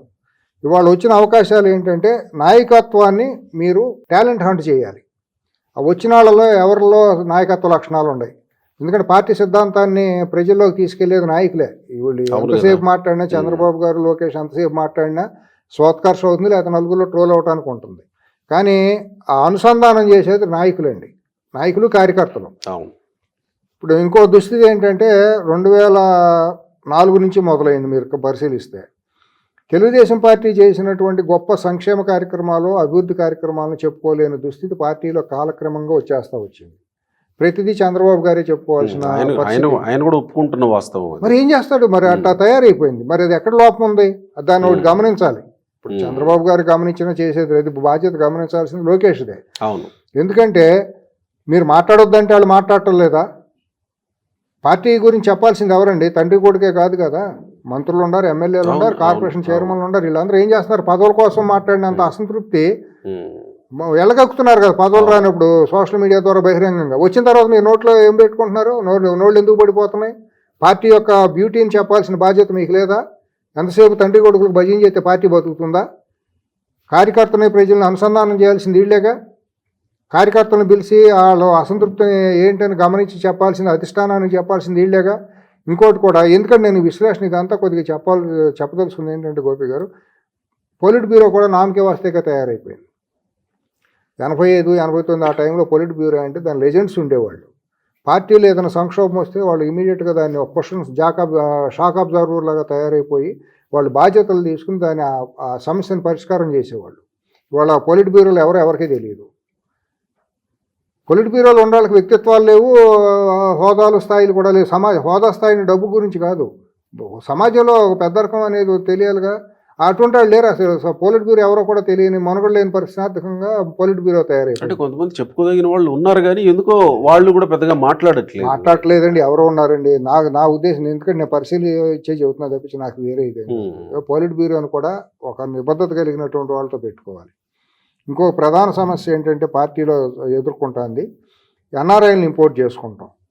ఎన్ఆర్ఐ అనేవాడు బతుకు తెరువుకి ఇక్కడి నుంచి పొట్టట్టుకుని అమెరికా పోయాడు, లేకపోతే ఇంకో చోటకు పోయినప్పుడు వాడు అక్కడ ఉండి ఏమైనా పార్టీ మీద అభిమానం ఉంటే నువ్వు ఆర్థికంగా సహాయం చేయటమే. కానీ నేను అక్కడ కూర్చున్న 4 ట్వీట్లోనూ 4 వీడియోలు పెట్టేసి ఇక్కడ నా టికెట్ కావాలి, నా దగ్గర డాలర్లు ఉన్నాయి కాబట్టి నువ్వు టికెట్ ఇస్తే నేను గెలుస్తానని చెప్పి రావటం, ఇక్కడికి వచ్చిన తర్వాత పార్టీ కోసం నిరంతరం కష్టపడిన కార్యకర్తలు పొట్టగొట్టేసేసి ఆడెవడో పారాచూటర్ లేదా హైదరాబాద్లో రియల్ ఎస్టేట్ చేసి, కబ్జాలు చేసి, దొంగ వ్యాపారాలు చేసి, స్మగ్లింగ్ చేసి, లిక్కర్ వ్యాపారాలు చేసినట్టు టికెట్లు ఇవ్వటం, వీళ్ళందరినీ పెట్టేటప్పటికి రేపొద్దున అసలైన కార్యకర్తలు అందరూ మనోభావాలు దెబ్బతింటారు. అదేంటి మేము ఎన్ఆర్ఐలు అయినంత మాత్రాన ప్రజాసేవలో ఉండకూడదా, మా ప్రజలకు మేము చేయకూడదా అనే బొంగులో ప్రజాసేవ చాలా మంది అడిగారుగా. ఇట్లా నువ్వు చేసే బొంగులో ప్రజాసేవ అమెరికాలో చేయి, లేకపోతే ఇక్కడికి వచ్చేసి పార్టీ కార్యకర్తగా మిగులు.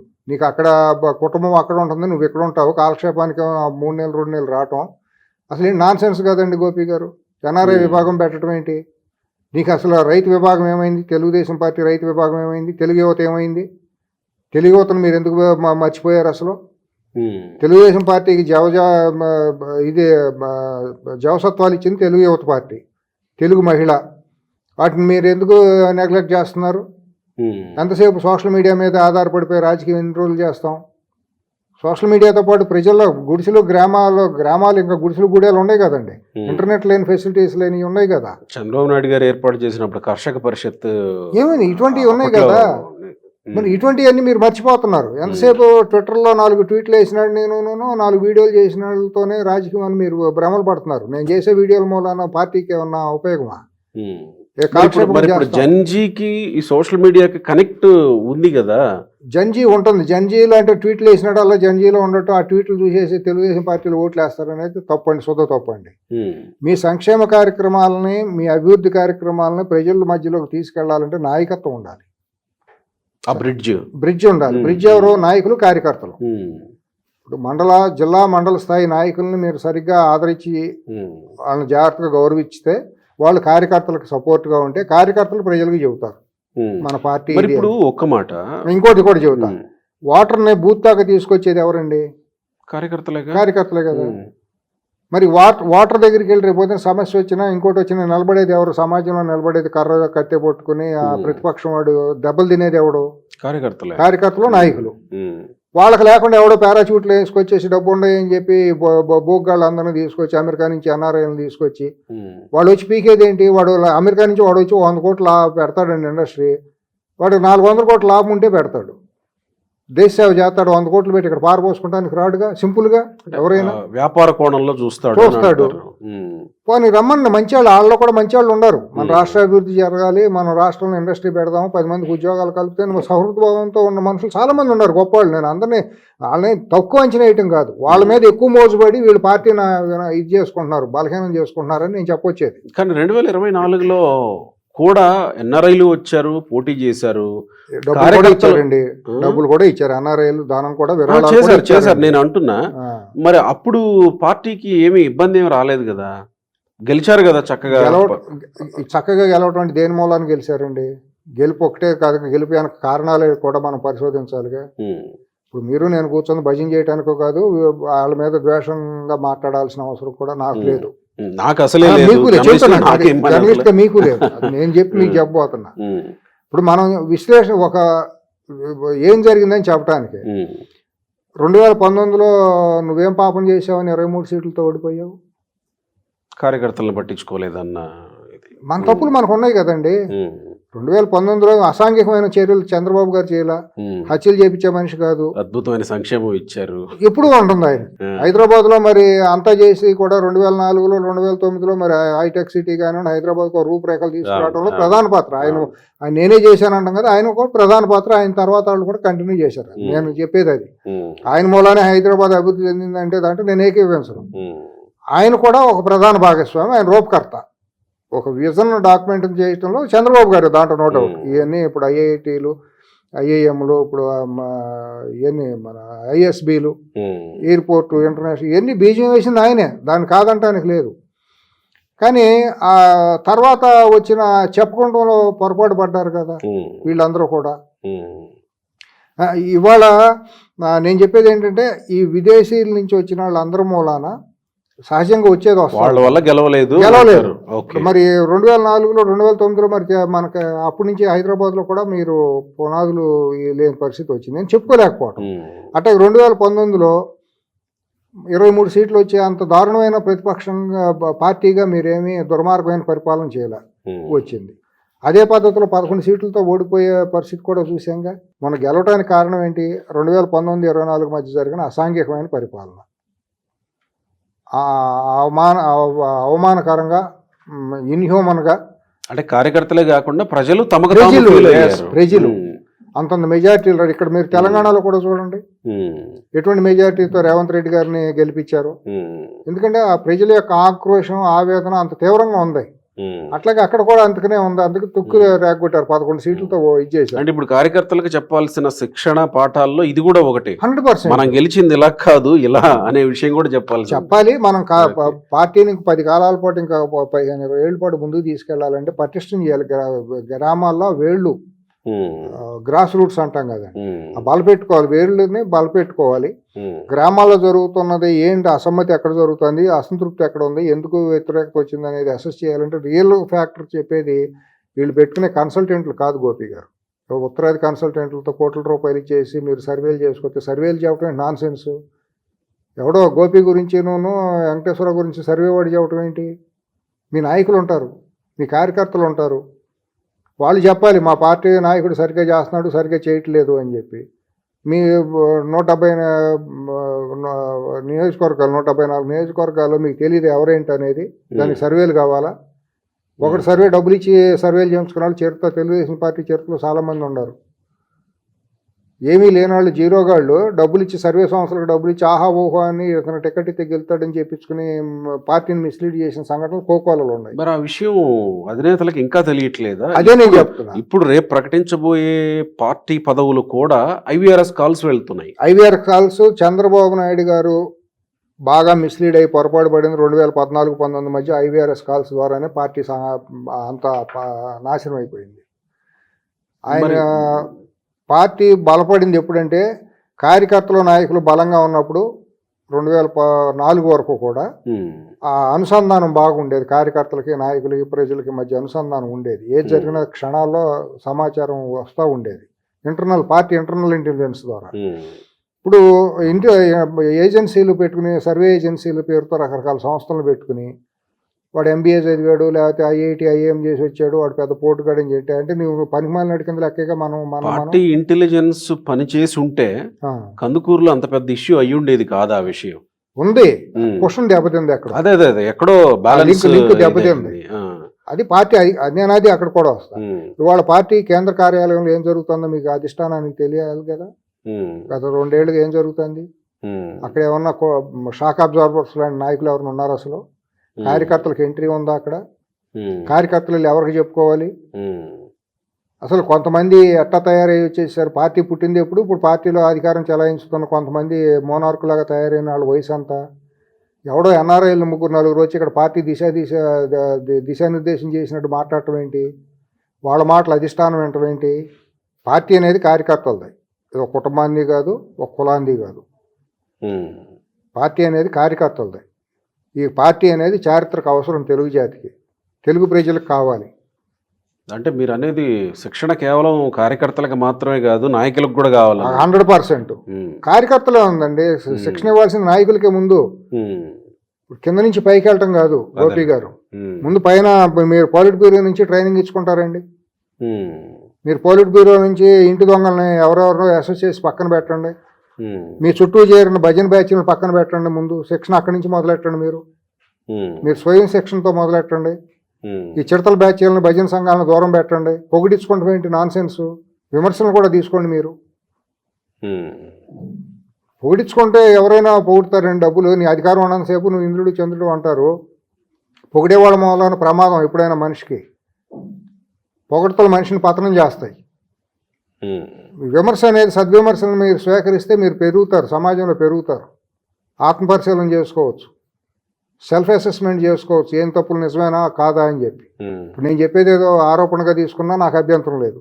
నేనేదో సలహాలు ఇవ్వటం లేదు. మన మధ్య ఏదో ఉపయోగ మాట్లాడుకున్నట్టే కానీ నేనేదో సలహాలు ఇస్తున్నానని మాత్రం అనుకోమాకండి. నా సలహాలు తీసుకుంటారు అనేది లేదు, తీసుకోమని కూడా చెప్పమనుకోండి. అలా కాదు, మీరు మన అనుభవాలు చెబుతున్నాం. 83 నుంచి పార్టీని పరిశీలిస్తూ వస్తున్నా, ఆ అనుభవంతోనే చెబుతున్నాం. జరుగుతున్న లోపాలను ఎత్తి చూపుతున్నాం. ఇప్పుడు జరుగుతున్నది ఏంటంటే అక్కడ ఈ శిక్షణా తరగతులు అనేది చాలా విశాలంగా జరగాలి. ఇవాళ చంద్రబాబు గారు రోజుకు 18 గంటలు పనిచేసేవారు గోపి గారు, నీకు తెలుసు కదా. మళ్ళీ లోకేష్ కూడా 18 గంటలు పనిచేస్తే కానీ పార్టీని రక్షించుకోలేడు. ఎందుకంటే శత్రువు బలంగా ఉన్నాడు అవతల పక్క. శత్రువు అరాచక శక్తులతో కూడినటువంటి శత్రువు. అది ఏ నిమిషాన్ని ఏ కోణంలో నాగుపోలాగా చెట్టించైనా కాటేసే దానికి అవకాశాలు ఉంటాయి. ఓడిపోయినా రప్ప రప్ప అంటున్నారంటే అర్థం చేసుకోవాలి. కాబట్టి ఆ శత్రువుని మీరు ఒక పక్క శత్రువుని అసెస్ చేసుకుంటే నిరంతరం ఆ కదలికలను గమనించాలి. మరో పక్క కార్యకర్తల్లో వచ్చిన అసంతృప్తిని చేసుకోవాలి. నువ్వు పక్క మంత్రి పదవిగా చేస్తున్నావు, మంత్రిగా శాఖలకు మళ్ళీ నువ్వు న్యాయం చేయాలి. ఇంత బరువును భూతాల మీద, అతని వయసు అంతా 42 ఏళ్ళు.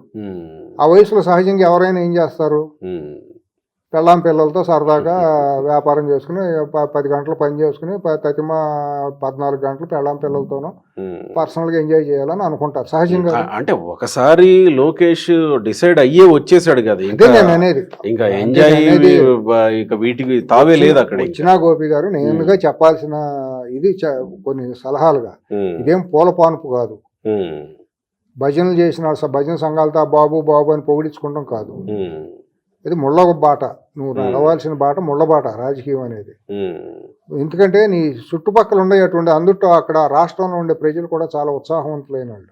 ఉత్సాహం అంటే ఆవులించకుండా పేగులు ఎక్కెట్టే వాళ్ళు ఎక్కువ మంది ఉంటారు అక్కడ. డెఫినెట్గా ఉంటారు.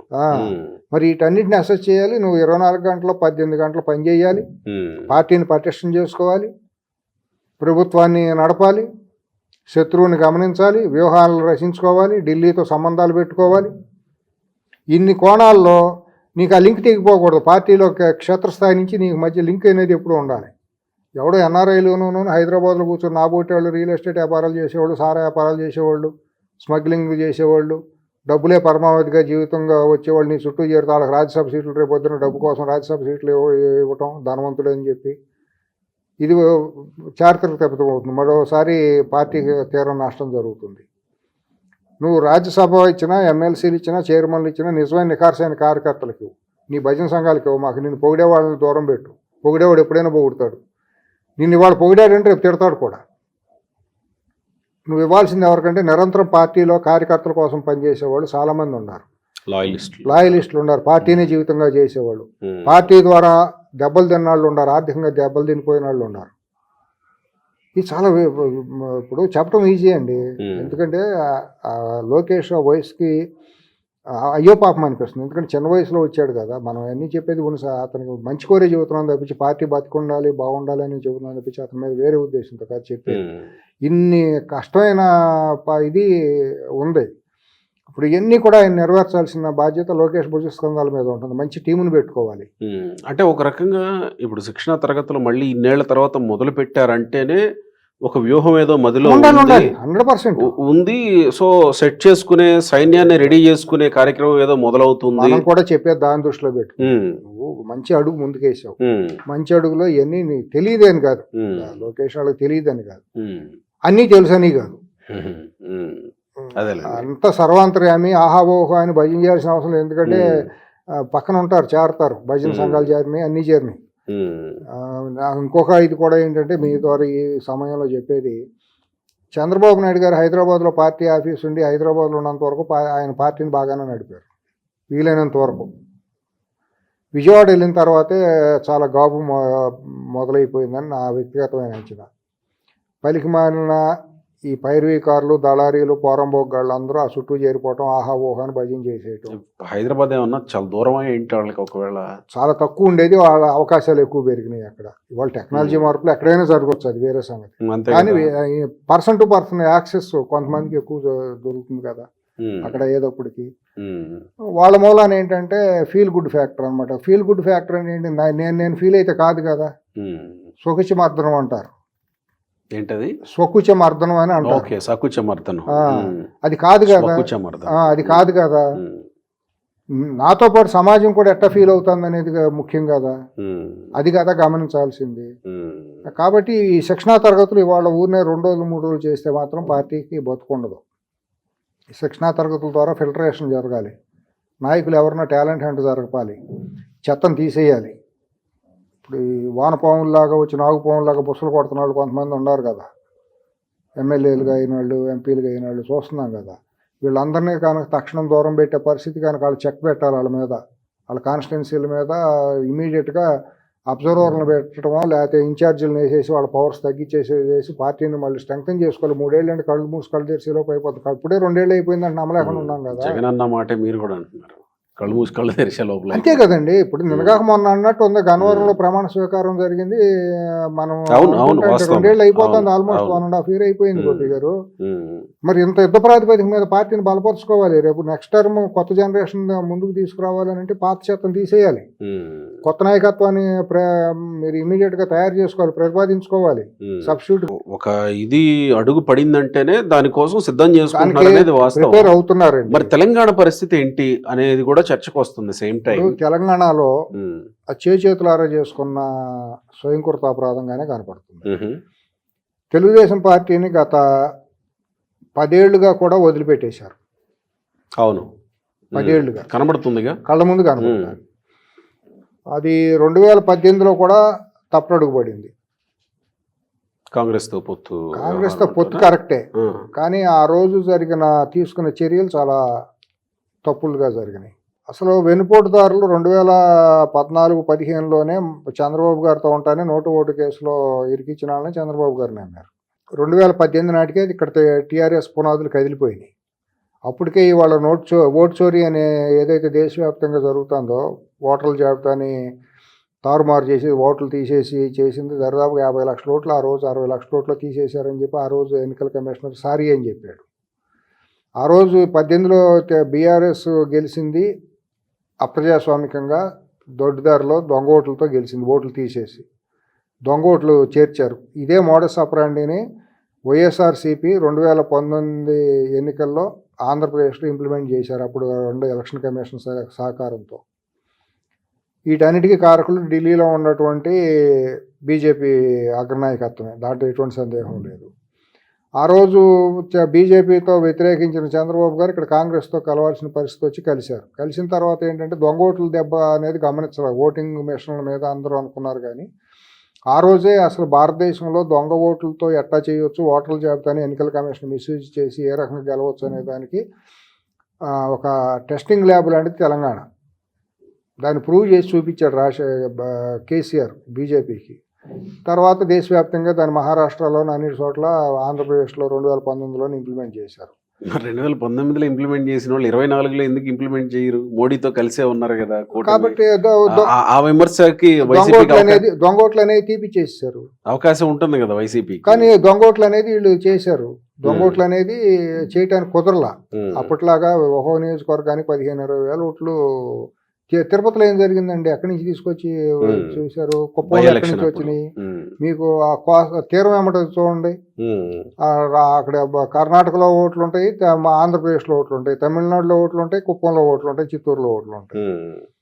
ఇట్లా హైదరాబాద్లో కూడా ఇవాళ మీరు మన జూబ్లీ హిల్స్ ఎన్నికల్లో మొత్తం డోర్ టు డోర్ చూశారు. 4 లక్షల ఓట్లు, పేరుకు 4 లక్షల ఓట్లు ఉన్నాయి.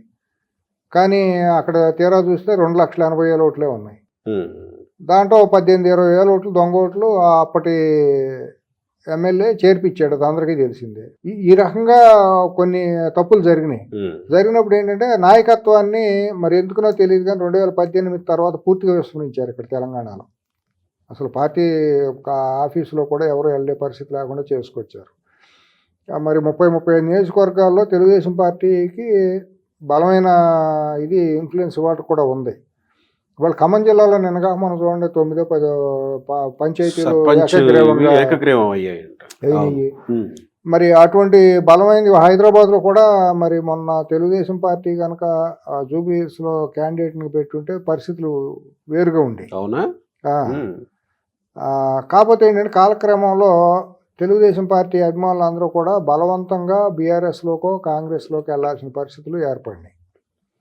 వాళ్ళు రాజకీయ మనుగడ తప్పదు కదా, ఎవరైనా సరే. కొంతమంది రాజకీయ అభిమానం ఉంటున్నారు, రాజకీయ నాయకులుగా ఉంటున్నారు. నాయకులకు మనుగడ ప్రశ్నార్థమైనప్పుడు వాళ్ళ ఎగ్జిస్టెన్స్ కోసం వాళ్ళు మారుతారు. సానుభూతి పరులు ఎప్పుడు ఉంటారు, కానీ ఉండగా సానుభూతి పరులు కూడా నిరాశకు గురయ్యే పరిస్థితి వస్తుంది కదా.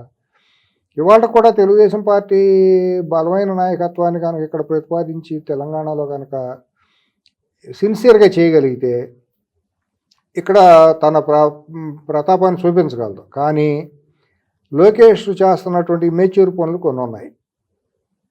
అది వేరుగా సంకేతాలు వెళ్ళినాయి ఆల్రెడీ. కేటీఆర్తో నీకు లాలూచీలు ఏంటి అసలు? నీ కోసమేమో, నీ తండ్రి కోసమేమో ఇక్కడ వాళ్ళందరూ కొవ్వొత్తుల ర్యాలీలును గ్రాటిట్యూడ్ మీటింగ్లు పెట్టి అంత ప్రాణాలు తెగించి కేసులు పెట్టుకుని చేస్తా అంటే, వాటిని అడ్డుకుని మిమ్మల్ని హేళన చేసిన కుటుంబంతో మీ లాలూచీలను మీ మెహర్బానీలేంటి? ప్రజలు గమనించరా? వ్యక్తిగతంగా దీనికి రాజకీయాలకి అన్ని ముడిపెట్టి చూడాలి. ఏంటండి, అంటే నిన్ను నీ తండ్రిని ఇష్టానుసారం అవహేళన చేసి నీతో పాటు పార్టీ కార్యకర్తలని కులాన్ని కుటుంబాలని లేకపోతే వారి ప్రాంతాలని ఇష్టానుసారం మాట్లాడి వర్గ శత్రువులాగా మారిన వాళ్ళతో నీకు ఆలోచనలేంటి? నీకు వ్యక్తిగతాలు ఉండడానికి వీల్లేదు. నువ్వు రాజకీయ పార్టీలో ప్రధాన స్థానంలో ఉన్నావు. ఎక్కడో అక్కడ ఆర్మూర్లో ఒక ప్రచారంలో పడిపోతే కేటీఆర్ పడిపోగానే ఎమ్మటనే ఫోన్ చేసి ఫస్ట్ ఫోన్ అన్నా ఎట్టా ఉన్నావు ఆ విశాలమైన హృదయాన్ని బంగాళాఖాతంలాగా నువ్వు ప్రదర్శిస్తావా? మనోభావాలు కార్యకర్తలకు ఉండవా? దానికేంటి మరి చంద్రబాబు అరెస్ట్ అయినప్పుడు నేను కూడా మాట్లాడానని చెప్పుకొచ్చాడు. ఏం మాట్లాడాడు? లోకేష్ తో మాట్లాడాను, పరామర్శించాను. ఎక్కడ చేశాడు? ఇక్కడ మరి హేళన చేసి మీది హైదరాబాద్ అనుకుంటున్నారా, అమరావతి అనుకుంటున్నారా, ఇలా అక్కడ చేసుకోండి అని అవహేళన చేశాడు.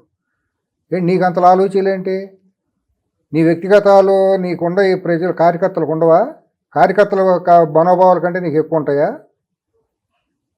నువ్వు అదేమంటే మొన్న కూడా మాట్లాడాడు, నేను ఎప్పుడు మాట్లాడుకుంటావంటే నువ్వు ఖండించాల్సిన బాధ్యత లోకేష్కి లేదా? నేను మాట్లాడలేదు నాన్ సెన్స్ అని అనాల్సిన బాధ్యత లేదా? తప్పేంటి తమ్ముళ్ళు అంటాడు, తమ్ముళ్ళు నేర్చుకుంటున్నాడు రాజకీయాలు మా దగ్గర నుంచి అన్నట్టు కూడా అన్నాడు. మరి గట్టియెస్ట్ పొలిటీషియన్ భారతదేశంలో ఇంకెవడో లేడు, చంద్రబాబు మించినాడు అని కేసీఆర్ మాట్లాడాడు. కేటీఆర్ మాట్లాడిన అసాంఘికమైన భాష ఎన్నో మాట్లాడాడు చంద్రబాబు గారి గురించి. అహంకారంగా విద్వేషంగా మాట్లాడాడు. అంటే కార్యకర్తల మనోభావాలు మీకు పట్టవా? ప్రజల మనోభావాలు ప్రజలకు కాకపోతే పార్టీ కార్యకర్తలే ప్రధానం కదా. అంటే ప్రజలు కార్యకర్తలు నాయకులు అంటే మీ బానిసలా? లోకేష్ బానిసలాగా భావిస్తున్నాడా? నీలాంటి ఫీలింగ్స్ అందరికీ ఉంటాయి కదా. నీ ఓపెన్గా చెప్పు. ఇప్పుడు ఒక సావుకో ఒక ఆరోగ్యం బాగానప్పుడు పరామర్శలను మనం ఎవరు తప్పుగా తీసుకోము గోపి గారు.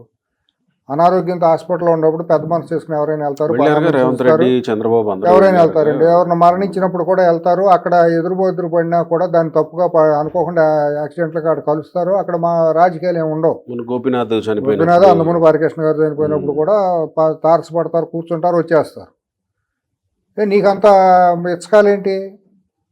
కేటీఆర్ కల్వకుంట్ల కుటుంబంతో మీకు పార్టీని ఆ విషయం వల్ల తెలుగుదేశం పార్టీ తెలంగాణలో 100% ఎదగడానికో లేకపోతే ఎదిగేలా చేయడానికో ఏమన్నా ఇబ్బందులు ఉన్నాయి? 100% మనోభావాలకు సంబంధించింది. ఓకే, ఇది మెచ్యూరిటీ లేని పాలిటిక్స్ లోకేష్ చేస్తుంది. అది తెలిసి చేస్తున్నాడో తెలియజేస్తున్నాడో లేకపోతే తండ్రి అనుమతితో చేస్తున్నాడో తెలియదు. ఒకవేళ చెప్తే చెప్పుకోండి, మాకును కల్వకుంట్ల కుటుంబానికి నారా కుటుంబానికి విడదీయరాని బంధం ఉంది, మేము ఒకటేనని చెప్పండి. దానికి తగ్గట్టే కార్యకర్తలు ఉంటారు. నాటకాలు ఎన్ని రోజులు పెడతావు? ఈ ప్రజల మనోభావాలకు సంబంధించింది గోపి గారు, కార్యకర్తల మనోభావాలకు సంబంధించింది. 20 సంవత్సరాల అవమానానికి గురైన వాళ్ళు ఇక్కడ ఉన్నారు. తెలుగుదేశం పార్టీ ప్రతి ఒక్కళ్ళు కూడా తెలుగుదేశం పార్టీ అభిమానించేవాళ్ళు, సానుభూతి పరులు, అభిమానులు, నాయకులు, కార్యకర్తలు అందరూ కూడా కల్వకుంట్ల కుటుంబంతో 20 సంవత్సరాలు సుదీర్ఘమైన అవమానాలకు గురయ్యారు. మనోభావాలు దెబ్బతిన్నారు. 2004 నుంచి అధికారంలో లేకపోయినా కూడా ఉన్నారు. నువ్వు ఆ కుటుంబంతో నీ లాలూచీలు మెహర్బానీలు ఏంటి? ఈ తమాషాలు ఏమన్నా? పోనీ మీకేమనిపిస్తుంది మీరు పరిశీలిస్తున్నప్పుడు? అసలు ఆలోచన ఉందా తెలుగుదేశం ఆచరణ సాధ్యం కాదండి. అవునా? 100% కాదు. ఎందుకంటే ఈ తాత్కాలికమైన ఊరినే చేసే రాజకీయాలు ఇక్కడ చలవండి. చంద్రబాబు నాయుడు గారి వల్లే ఇక్కడికి వచ్చి పార్టీని చేయాలంటే 10 సంవత్సరాలు వదిలేసుకుని పార్టీ హెడ్ ఆఫీస్ ఎక్కడైతే పురుడు పోసుకుందో తెలుగుదేశం పార్టీ అనేది హైదరాబాద్లో పురుడు పోసుకుని ఇక్కడ కేంద్ర కార్యాలయం ఉంటే ఈ కేంద్ర కార్యాలయాన్ని మంగళగిరికి తరలించినప్పుడే పార్టీ అయిపోయింది ఇక్కడ తెలంగాణలో. చాలామంది మనోవేదనకు గురయ్యారు. అభిమానం లేక అది వాళ్ళకు కూడా కోటాను మందిలో తెలంగాణలో ఉన్నటువంటి 4 కోట్ల మంది జనాభాలో చాలామంది మా మనసులో తెలుగుదేశం పార్టీ అంటే అభిమానం ఉంది. కానీ వీళ్ళు మరి ఏమనుకున్నారు ఏంటో, మళ్ళీ హిడెన్ ఎజెండాలు ఏంటో తెలియదు. ఆ రోజు టీఆర్ఎస్తో లాలూచి పెట్టుకుని ఎన్నికల ఒప్పందం చేయడం తప్పు.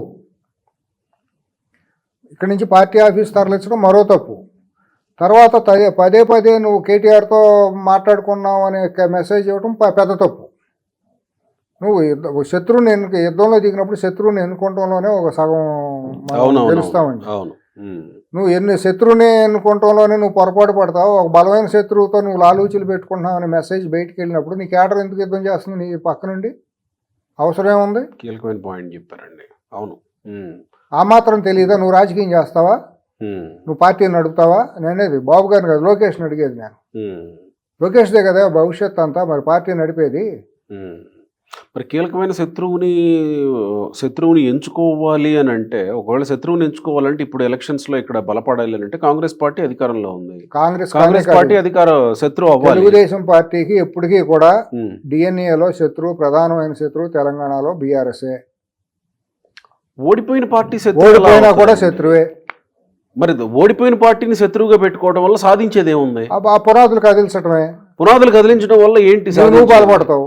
అంటే అప్పుడు మళ్ళీ రాజకీయ ప్రత్యర్థులు పునరేకీకరణ. ఆ పార్టీని నువ్వు బలహీనపరిచినప్పుడు ఆ పార్టీలో ఉన్న క్యాడర్ కానివ్వండి, నీ పార్టీ నుంచి వెళ్ళిన వాళ్ళే వాళ్ళందరూ. ఏది 2014 నాటి పునరేకీకరణ అంతే. ఉమ్. ఆ రోజు బీఆర్ఎస్ లోకి వెళ్ళిన వాళ్ళు అవును, అందరూ నీ దయాకర్, పార్టీ నుంచే ఎర్రబెల్లి దయాకర్ కదా. లాంటి వాళ్ళు. ఎందుకు అటువంటి వాళ్ళని ఉమ్. పక్కన పెట్టండి. ఉమ్. పార్టీకి ప్రధాన శత్రువుగా నష్టం చేసిన వ్యక్తులు వీళ్ళందరూ. అవి కాకుండా చాలా మంది నాయకులు ఉన్నారు కదా, ఇవాళ కూడా వచ్చేవాళ్ళు. ఇప్పుడు చంద్రబాబు గారు చేసుకున్న చారిత్రక తప్పిదాలు ఆయన, మరి నేను ఆయన వయసు నాకంటే పెద్ద ఆయన, నేను అంతానికి నేను చాలను, కానీ ఆయన నమ్మిన ఎప్పుడు కూడా ఇటువంటిదే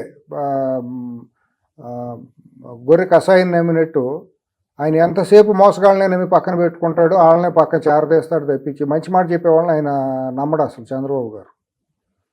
నోటు ఓట్లో నీకు ద్రోహం చేసిన వాళ్ళు ఎవరు? నువ్వు నమ్మిన వాళ్ళు కదా.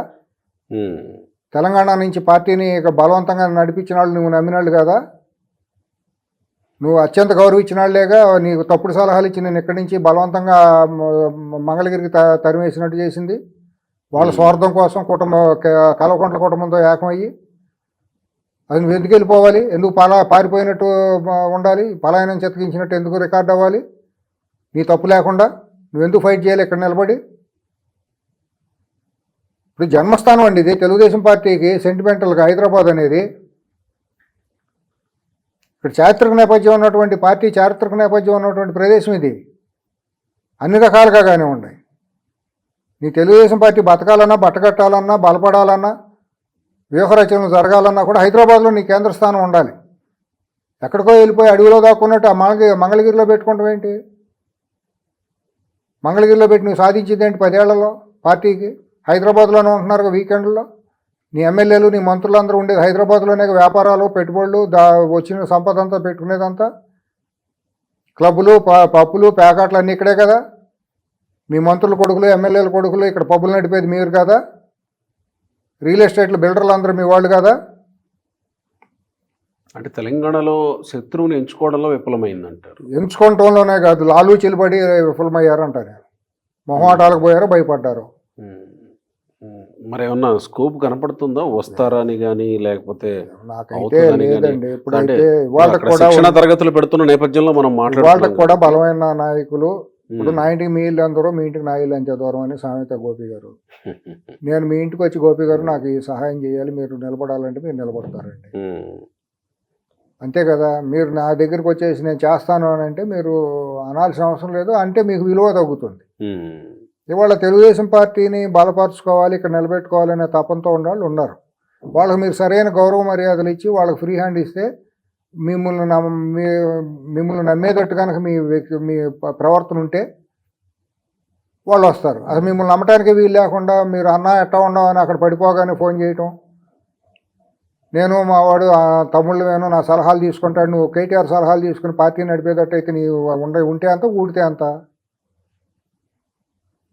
Who cares? అవసరమే ఉందండి కార్యకర్తలకు కానీ. నాలాంటి వాళ్ళు కొన్ని కోట్ల మంది, నేను కనీసం 10,000 మందికి నేను మెసేజ్ కన్వే చేయగలను. మనోభావాలు దెబ్బతిన్న వాళ్ళం మేమందరం, గాయపడిన వాళ్ళం. నీకంటే కూడా ఎక్కువ మనోభావాలు దెబ్బతిన్నాయి. నీకు డబ్బు ఉంది, అధికారం ఉంది, చుట్టూ గన్మెన్లు ఉంటారు, నీకేం పర్వాలేదేమో. కానీ రోడ్ల మీదకి వచ్చి వ్యాపారాలు చేసుకుంటా బయటకు వచ్చి మాట్లాడుతూ ఉండేవాళ్ళు చాలామంది ఉన్నారు. తెలుగుదేశం పార్టీ పుట్టుకతో నుంచి పార్టీ జీవితంగా పార్టీని అభిమానించేవాళ్ళు. అయితే మీరు చాలాసార్లు మాట్లాడుతూ ఉంటారు, వ్యూహాత్మక తప్పిదాలు లేకపోతే చారిత్రాత్మక తప్పిదాలు కొన్ని జరిగాయని. అయితే ఇప్పుడు మీరు చెప్తున్న విషయం వచ్చేసరికి సైద్ధాంతిక తప్పిదం అంతే కదా. రేపొద్దున సజ్జల రామకృష్ణారెడ్డితో కూడా అంకుల్ బాగున్నావని ఫోన్ చేయమనండి, తప్పేముంది? మిథున్ రెడ్డితోనూ అవినాష్ రెడ్డితో కూడా ఫోన్ చేసి అన్న బాగున్నారా, హౌ ఆర్ యూ అని అడగమనండి. వాళ్ళకి కేటీఆర్కి తేడా ఏముందండి? ఇప్పుడు తెలుగుదేశం పార్టీకి 2 ప్రధాన శత్రువులు, డిఎన్ఏలో ప్రధాన శత్రువులు ఆ లక్ష్యాన్ని ఆ రకంగా శత్రువులుగా తీసుకున్న లక్ష్యాన్ని నిర్దేశించుకుంటేనే పార్టీ బలపడుతుందండి. రైట్. ఆ రెండు ప్రధాన శత్రువులు అక్కడ వైసీపీ, ఇక్కడ బీఆర్ఎస్. రైట్. కాంగ్రెస్ పార్టీ నీకు శత్రువు ఎట్ట అవుతుంది అసలు?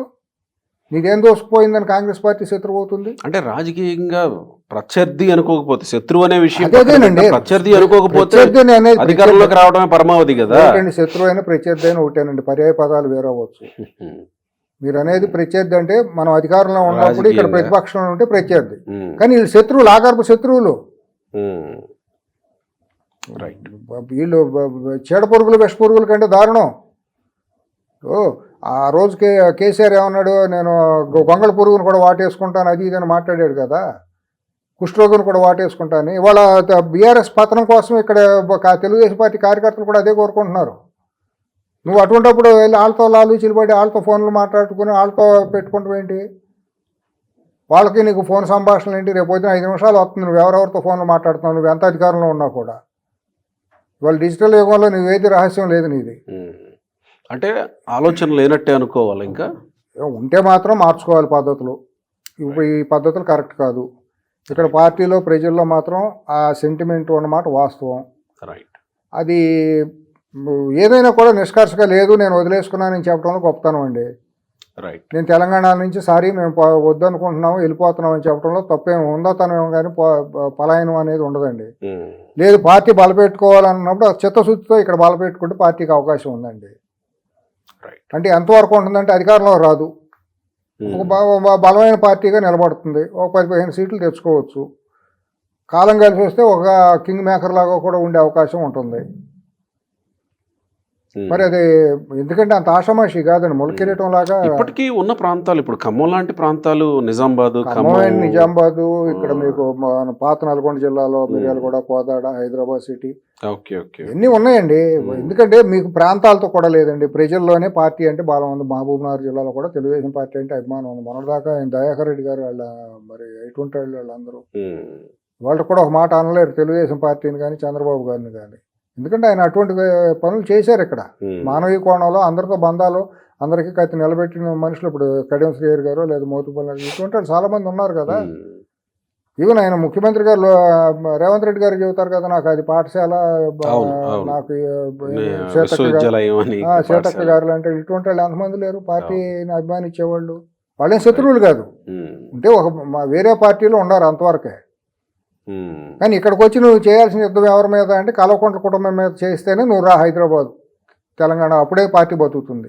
ఇక్కడికి వచ్చి మాత్రం మళ్ళీ పనికిమాలిన పనులు చేసి మేమిద్దరం అన్న బాగున్నాము అంటాం, నేను వాళ్ళ ఇంటికి వెళ్తే వాళ్ళు నా ఇంటికి వస్తే తప్పేంటి, మేమందరం కిట్టీల పార్టీలో ఉంటే తప్పేంటి అని కనుక నువ్వు వ్యవహారాలు చేస్తే మాత్రం చరిత్ర క్షమించదు. రైట్.